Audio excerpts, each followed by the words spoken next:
नमस्कार।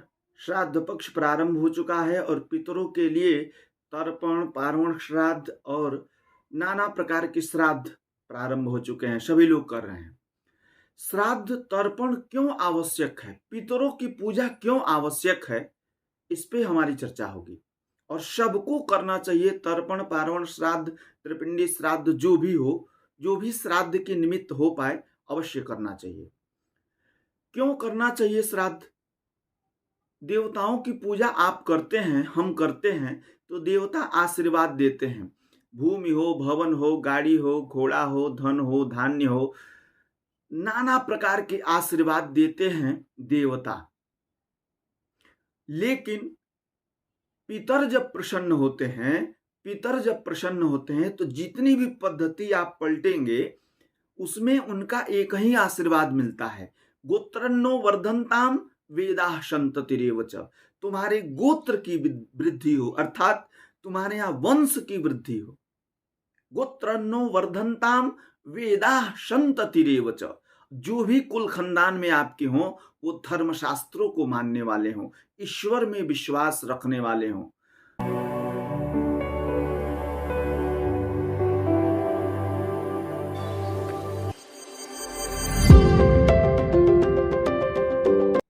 ईश्वर में विश्वास रखने वाले हों और कहते हैं कि आपके यहाँ कभी भी किसी भी पुस्त में अन्न, जल, वस्त्र की कोई कमी न हो।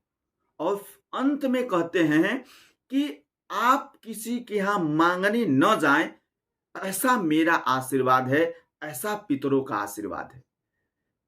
तो और उसमें भी जिसने संपूर्ण भवन, भूमि, कमाई हुई संपत्ति, बहुत सारा संपत्ति देकर जो चला गया, उसके लिए हम कुछ कर ही नहीं रहे। उसके लिए एकदम आवश्यक है।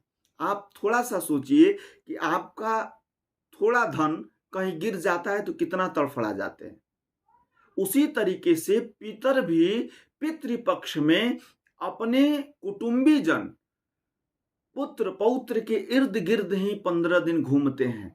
और उन किस लिए कि हमको भी अन्न जल प्राप्त हो रहा होगा, और हमारे जो हम छोड़ कर आए हैं वो किस तरीके से भोग कर रहे हैं हमारे पुत्र पौत्र, तो वो इसे देखने भी आते हैं। और वो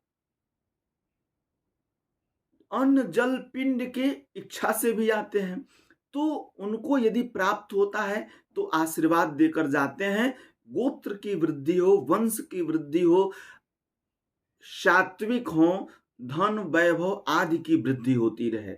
इसलिए पितृपक्ष में पितरों का श्राद्ध अवश्य करिए। यदि किसी कारण से आप तर्पण नहीं कर पा रहे हैं, आप पार्वण श्राद्ध नहीं कर पा रहे हैं, आप जो है त्रिपिंडी श्राद्ध नहीं कर पा रहे हैं, या तो आप नित्य अपने भोजन से एक खुराक भोजन निकालिए और कौवों को डाल दीजिए, चींटियों को डाल दीजिए। यह भी एक श्राद्ध है। यह भी पक्षी के माध्यम से, चींटियों के माध्यम से, स्यारों के माध्यम से पितरों को प्राप्त हो जाता है। जैसे पूजा में गौ, ब्राह्मण, अग्नि के माध्यम से देवता ग्रहण करते हैं, वैसे पितर इनके माध्यम से ग्रहण कर लेते हैं। मिलते हैं अगले वीडियो में, तब तक के लिए नमस्कार।